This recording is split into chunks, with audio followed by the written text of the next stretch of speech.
en quotidienne? Mais on sait pas. Tu vois, peut-être, why not? C'est pas un programme de quotidienne. Après, c'est un programme, si tu veux, où on voulait que les gains soient élevés. Donc, du coup, en quotidienne, tu peux pas faire des gains pareils. Tu vois, enfin, il y a toute une logique. À chaque fois, ça aurait très bien peut-être pu marcher en quotidienne. Et je trouve que c'était pas une mauvaise idée. D'ailleurs, on a failli travailler là-dessus à un moment donné et se dire, tiens, faisons-le. Un peu comme Money Drop fait des quotidiennes et de temps en temps des primes spéciaux. Ouais, bien sûr, on a failli travailler là-dessus, mais bon, ça s'est pas fait. D'accord. On verra. Tu sais, il y a tellement de choses à faire que bon, voilà, c'était super génial à faire comme expérience. Si ça revient, tant mieux. Si ça revient pas, il y a d'autres choses à faire. Il y a d'autres choses comme La France a un incroyable talent, qui revient donc pour la 8e saison. Le grand 8, plein d'émotions, on va faire un roller coaster, on va faire plein de trucs. Et il y aura des nouveautés? Bah, comme toujours, tu sais, enfin voilà, on essaye de toujours réfléchir à ce que je te disais l'autre jour. Là, ça se fait un mois et demi qu'on essaie de trouver des nouvelles idées, des nouveaux trucs à faire avec Sandrine, tu vois, que je trouve des nouveaux trucs pour nous, pour qu'on s'amuse. Et puis dans l'émission, bah, comme d'hab, on est encore une fois super content du casting. Donc voilà, c'est toujours très dur, tu dis chaque année, mais c'est pas vrai qu'on va trouver encore des nouveaux talents, encore des trucs qui nous surprennent, parce qu'au bout de 8 saisons, tu peux te dire, bon, j'ai quand même un peu tout vu, quoi. À part quelqu'un qui pète avec les oreilles, je commence à avoir vu beaucoup de choses quand même. Et finalement, on a encore trouvé, mais il y aura donc quelqu'un qui pète avec les oreilles pour cette nouvelle saison. C'est possible. En tout cas, on a trouvé encore des nouveaux trucs qu'on n'avait jamais vus, des numéros waouh, comme on dit chez nous, c'est des trucs qui t'impressionnent vachement. Ouais. Donc on est super content. Et puis en termes d'animation, il y aura encore plein de changements. On va trouver plein de nouveaux trucs rigolos à faire. Même jury, oui, il y aura toujours Gilbert, Sophie et Dave, les merveilleux, les 30 mousquetaires comme je les appelle. Ils seront dans votre bêtisier? Écoute, je crois qu'ils font quelques apparitions, mais voilà. Comme on n'a pas fait de séquence, on hésitait un petit peu, donc je sais pas quelle a été la décision finale parce que j'ai pas vu le montage final. Ouais. Mais c'est vrai que comme on n'a pas fait en coulisses Incroyable Talent, qu'on se gardera peut-être ça pour celui de Noël, tu vois. Voilà. On avait repéré des séquences déjà de l'année dernière, mais on va voir si on les met ou pas. Est-ce que vous savez qu'un des candidats de La France a un incroyable talent chante tous les samedis sur TF1?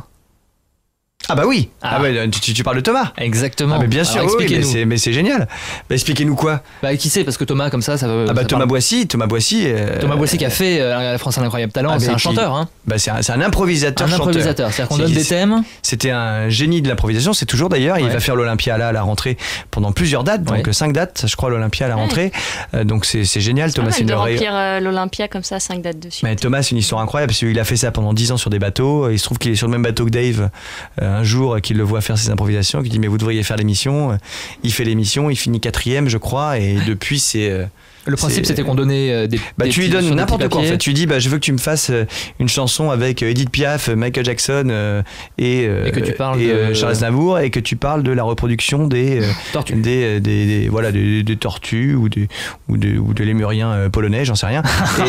Et du coup il te fait une chanson là-dessus en avec impro des total. Airs de Piaf, des airs de avec Olivier au piano, son piano. Le samedi, en fait c'est lui qui chante le générique de Dallas. D'accord. C'est lui qui a été le pris pour nouveau chanter Dallas. le générique du nouveau Dallas, voilà. Donc comme quoi ça mène à tout, incroyable. Mais ça mène à tout, mais tu sais que c'est l'émission qui a le plus de succès sur le rendement en fait de ce que deviennent les gens après l'émission. Ouais. C'est-à-dire que il y a vraiment même des gens qui ne passent que les auditions trouvent du boulot après pendant 4 ans parce qu'ils font un truc tellement incroyable qu'ils sont pris par toutes les boîtes événementielles, dont la mienne, qui leur fait refaire, qui leur fait faire des numéros sur des soirées, sur des événements, et c'est fou quoi, le nombre de gens qui ont changé de vie vraiment grâce à l'émission. Et qui peuvent vivre de leur passion. Qui peuvent vivre de leur passion. Alors parfois c'est des histoires magnifiques, tu vois, comme Nadir qu'on a eu, qui était le jeune autiste qu'on a eu cette année, qui était jongleur, qui jonglait mais divinement bien, et qui du coup s'est retrouvé sur la piste du Cirque Pinder avec Sophie. Là du coup il a été pris pour faire Arab's Got Talent, qui vient d'être tourné à l'étranger, tu vois. Enfin c'est l'histoire géniale, et on espère que Nadir va réussir à vivre de sa passion du jonglage. Ce serait, tu vois, une histoire formidable. Sa mère est adorable, elle le soutient à mort, donc c'est vraiment, il y a des histoires incroyables avec cette émission. Mais c'est aussi logique parce que quand tu fais une émission de chansons, par exemple, des chanteurs, il y en a beaucoup, quoi. Voilà, des gens qui savent jongler, faire des ukulélés en l'air, la tête à l'envers, tu vois, il y en a très peu finalement. L'avantage c'est que chaque numéro là est tellement différent qu'on n'a pas le temps de s'habituer à ce qu'on voit. Exactement. Est-ce que vous avez des nouvelles des 10 mobilés? 10 mobilés vont très bien. Qui ont gagné l'édition de l'année dernière. Voilà, ils sont en pleine forme. Il y a Il y a quelque chose d'un peu équivalent d'ailleurs qui a gagné Britain's Got Talent. Oui, c'est incroyable. C'est pas les Immobilier, mais enfin ça ressemble beaucoup quand même. Alors, les Immobilier, pour ceux qui n'ont pas vu l'émission, font de l'ombre chinoise. C'est de l'ombre chinoise, mais ils sont très nombreux. Hein. Ils sont 10 derrière une espèce de grande toile blanche. Et c'est vraiment magnifique. Alors, ils n'ont pas inventé le concept. Hein. C'est quelque chose qui était déjà aux États-Unis depuis quelques années. Mais eux aussi, ils le font depuis très très longtemps. Et voilà, et donc cette compagnie anglaise le fait aussi puisqu'ils ont gagné Britain's Got Talent. Ce qui est marrant, c'est que les deux aient gagné la même année, en fait. Mais ils vont très très bien. Écoute, voilà, je travaille avec eux de temps en temps d'ailleurs. Ils sont en pleine forme. Donc Mickaël est là, tout le monde, bonjour. Voilà, non, ils vont très bien et c'est vraiment, mais c'est magnifique, quoi. Enfin, je trouve ça génial. Je suis très content qu'ils aient gagné. J'adorais aussi André, qui a fini deuxième, le petit André Stican. Mais qui maintenant a fait... Qui faisait quoi ? Il faisait un équilibre, tu sais, des équilibres incroyables sur les mains où il jetait des briques qui tombaient de haut. Tout le monde avait le cœur accroché à la télé. Bon, et nous, moi j'étais accroché à Sandrine pendant qu'il avait son numéro. Mais c'est vrai que c'était génial. Et du coup, depuis, il fait carrière au cirque, c'est bon, c'est parti et tout va bien. Depuis le temps qu'existe cette émission, moi je me suis toujours demandé, est-ce qu'il y a eu des accidents ? Parce que franchement, parfois... Bah écoute, alors ne pose pas ce genre de questions. Horrible, je touche du bois de l'espace. Non, pour l'instant, tout va bien, mais ça peut arriver tout le temps. Voilà. Il y a quand même des numéros particulièrement périlleux.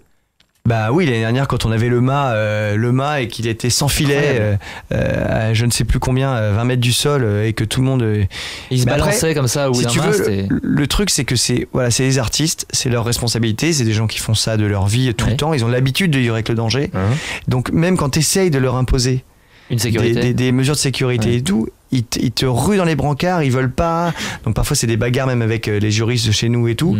Et on est obligé de les laisser faire finalement comme ils veulent, à leur risque et péril. Voilà. Et il y a des pays où c'est arrivé qu'il y ait des accidents, voilà, pas dramatiques heureusement, mais quelle que soit l'émission, enfin on va pas parler de Koh-Lanta et tout ça, mais je veux dire, ça arrive et c'est... la fatalité, enfin tu peux pas tout le temps, c'est pas parce que tu auras 14 médecins, 25 filets et tout qu'il va pas se passer un truc. Là en l'occurrence les artistes ils sont responsables de ce qu'ils font, nous on essaie de les aider au maximum en faisant vraiment tout ce qu'on peut.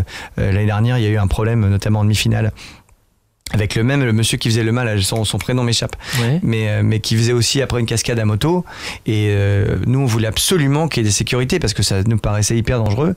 Et on s'est bagarré tous les jours ensemble. Lui ne voulait pas. Voilà, ne voulait pas. Donc on a réussi à laisser un semblant de sécurité quand même, à lui apposer ça. Mais voilà, il veut pas. Donc tu peux pas lutter si tu veux contre. Si le mec te dit non mais voilà je veux pas. Oui, non mais bien sûr. On fait ce qu'on peut. Des artistes avec qui vous travaillez donc à travers votre boîte de prod Feel Good, c'est quoi ? Feel Good, c'est une boîte pour se feel good en fait, pour se sentir bien. C'est comme on l'indique. Non mais c'est une boîte de création de bonne humeur. Alors c'est un concept un petit peu bizarre, les gens peuvent pas comprendre forcément comme ça. Création de bonne humeur. Mais en fait on fait plusieurs choses. On va dans les entreprises pour créer de la bonne humeur entre les gens. Voilà, pour qu'ils apprennent à se connaître. C'est des séminaires, c'est quoi ? C'est plein de choses en fait. C'est même des systèmes hyper complexes, vus avec des psys, des historiens. On a fait tout un truc un peu complexe pour que les gens se sentent mieux avec leurs supérieurs, avec leurs collègues, et se sentent mieux même dans l'entreprise en général. Et puis on fait aussi de la bonne humeur dans les événements des entreprises. Donc très souvent une boîte demande de faire tiens j'ai tel lancement de produit ou telle soirée, qu'est-ce que je peux faire qui est rigolo. Et nous on fait un truc complètement barré. Et du coup en général ça leur plaît bien. Et puis on fait aussi de la bonne humeur dans tout ce qui est la communication, tu vois, les pubs, le net. Enfin le but c'est de rendre les choses plus rigolotes, un petit peu voilà, enfin, de s'amuser comme j'essaie de le faire tous les jours dans ma petite vie comme vous. Mais absolument, et qu'on fait grâce à vous quand vous êtes notre invité évidemment. Vous allez travailler avec Sophie Edelstein également à Las Vegas, ça en est où ? Écoute, on travaille, ça avance à vitesse luminique, mais c'est très très long à mettre en place. Puisqu'on a fini quand même d'écrire le spectacle il y a un peu plus de presque un an maintenant. Vous habitez à Las Vegas, hein ? Alors j'habite beaucoup à Las Vegas, ouais. Alors je travaille beaucoup sur le spectacle de Sophie pour essayer de le monter. Voilà, j'essaie de faire feel good aussi là-bas et de faire un peu les choses amusantes là-bas. Travailler beaucoup dans le spectacle puisque je viens du spectacle quand même avant de faire de la télé. Donc travailler beaucoup dans les mises en scène et tout ça. Donc oui, on essaie de le monter. Je pense que ce sera fait l'année prochaine comme prévu d'ailleurs. J'avais prévu 2014 comme échéancier et je pense qu'on va y arriver. Il y a beaucoup de travail aussi pour Sophie parce que elle fait beaucoup de grandes illusions, Sophie. Et il y a beaucoup de grandes illusions dans le spectacle, mais il y a beaucoup d'autres choses, quoi, du close-up, de la danse, des claquettes par exemple, enfin des choses qu'elle ne fait pas encore. Donc c'est vrai qu'il faut aussi qu'elle ait le temps de le bosser en plus du Cirque Pinder ici. Donc voilà, ça demande un peu de temps de prépa, mais ce sera pour bientôt et ça va être très bien. Voilà. Et la vie à Las Vegas, c'est comment ? Parce que c'est quand même une ville très particulière. Non, mais alors les gens pensent que Las Vegas c'est la ville du jeu, de la luxure et tout ça. Alors moi ma famille vit depuis 40 ans en fait. J'ai ma tante qui a épousé mon oncle américain, mon tonton d'Amérique, comme je disais quand j'étais petit. Voilà, donc j'y vais depuis que je suis tout petit. C'est la partie que les touristes voient, c'est l'image qu'on en a. On a du mal à imaginer Oui, mais même ça normale a derrière, beaucoup en fait. changé, si tu veux. C'est-à-dire, quand il y a eu la crise, alors on va être super sérieux, quand il y a eu la crise en 2008, la ville a beaucoup changé. C'est-à-dire que c'est passé d'une ville où les gens allaient tout seuls, tu vois, pour faire la fête et jouer au casino, si tu veux, à un truc complètement différent parce qu'ils ont bien compris que ça marcherait plus. Et maintenant, c'est vraiment devenu la ville familiale de l'entertainment où tu fais avec tes enfants, ce qui était inconcevable avant, quoi. Mais maintenant, tu vois, pour les spectacles, tout le monde va tourner en famille pour aller faire les plus grands restos du monde, voir les spectacles les plus incroyables de la planète, parce que pour le coup, là, tu verras les trucs que tu verras ni à Broadway, ni à Londres, ni nulle part, tu peux les voir que là-bas. C'est devenu Après, à vraiment... Broadway, on voit des choses d'un autre genre aussi. Ouais, mais là, tu vois vraiment des trucs hallucinants, notamment le nouveau spectacle sur Michael Jackson, où il y a Xavier Mortimer, qui a fini 3e d'Incroyable Talent, qui est la nouvelle star du show, la star de ce show, Michael Jackson, que j'ai eu la chance de voir en avant-première grâce à lui, il n'y a pas longtemps. Mais habiter là-bas, c'est quand même pas pareil que d'y passer une semaine avec sa famille. Bah non, surtout que moi je bosse, quoi. C'est que tout n'est que contact, travailler avec les gens pour m'occuper du spectacle de Sophie et d'un autre spectacle que je vais mettre en scène là-bas bientôt aussi, mais je veux pas trop le dire. Voilà, parce que je travaille sur des spectacles là-bas. Je fais pas mal de choses là-bas, en plus d'ici où je vais aussi revenir au théâtre. Mais voilà. J'allais vous le demander. En tout cas, pour moi, je vous ai découvert au théâtre. On s'est rencontrés il y a longtemps. Il y a fort longtemps. Et justement, tu étais jeune, t'es toujours jeune. C'est moi qui ai pris un coup, en fait. C'est moi qui ai pris un coup, c'est terrible. Est-ce que vous allez y retourner sur scène ? Bientôt. Normalement, voilà, l'année prochaine, c'est prévu. Un spectacle que vous écrirez ? Non, je n'écris plus de spectacle pour moi. J'ai arrêté. C'était bien pour se faire connaître, tu vois, mais après, tu n'y arrives pas, en fait. Quand tu écris un truc pour toi, c'est juste que tu... je sais pas, un one-man show, il y a beaucoup d'animateurs télé qui passent seuls sur scène. Je ne ferai jamais de one-man show. Alors ça, c'est... Voilà, tu peux... Pourquoi ? C'est rarement réussi. Non, il y en a qui se débrouillent bien, mais c'est juste ça me gonfle en fait. C'est-à-dire que autant j'adore en mettre en scène, comme Anne Bernex qui sera au Temple à partir du mois de septembre, au Théâtre du Temple, ma petite Anne, dont je m'occupe depuis 1 an et demi, autant moi, je n'ai pas ce truc de monter tout seul. En fait, ça m'amuse pas, j'ai pas la philosophie de me dire tiens je vais intéresser les gens pendant 1h30 et tout.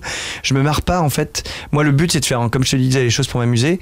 Et quand je suis sur scène, je m'amuse beaucoup plus quand je suis avec des gens, qu'on se fait de la réplique, que je peux préparer des petites surprises, que ça part en sucette. Voilà, pour moi c'est ça, être sur scène, c'est partager les trucs et avec le public et avec les gens avec qui je suis. Et si j'ai pas ça, je me sens pas bien en fait, donc je le ferai jamais de ma vie. Voilà, tu peux le noter. Bon, en tout cas, sur scène donc avec d'autres comédiens en 2014. Delphine Depardieu, oui, une de mes meilleures amies, voilà, et qui sera là bientôt. Et voilà. En attendant, allez voir Sandrine au Théâtre du Temple. Mais oui. Alors, j'ai pas trouvé le nom de la pièce. Mais je crois que c'est fait comme chez moi, hein, mais je peux me tromper. De toute façon, Sandrine Cormand, Théâtre du Temple. Théâtre du Temple à 20h, samedi, dimanche, lundi, mardi. Voilà, c'est les jours où elle joue. C'est pas 20h le samedi et le dimanche, c'est en matinée 17h. Bon, bref, on peut retrouver toutes les infos allez sur voir Internet. Sanson si vous aimez bien Sandrine. Et puis, on peut vous retrouver, vous, sur les réseaux sociaux, sur Internet. Il y a Facebook, Twitter, voilà, j'y suis très souvent. Alors, j'ai de plus en plus de trucs à faire, donc j'ai de moins en moins le temps. J'essaie. Twitter, c'est plus facile maintenant. C'est vrai que ça va plus vite, tu vois, tac, tu fais un petit message et c'est fait. Facebook, j'y vais une fois tous les 3-4 jours, donc ne vous inquiétez pas si je ne réponds pas tout de suite, sinon je me fais taper. Il n'est pas méchant, c'est juste qu'il n'a pas le temps. Voilà. C'est ça. Mais j'essaye de le trouver quand même. Merci beaucoup, Alex, d'avoir été notre invité aujourd'hui. Merci à vous. C'est tellement un bonheur d'être avec vous que je pourrais revenir tous les jours. Surtout, vous êtes notre dernier invité de la saison. C'est vrai ? Oui. Mais qu'est-ce qu'on bonne vacances. Merci. Bonnes vacances, bonne fin de saison. J'espère que la saison était bonne.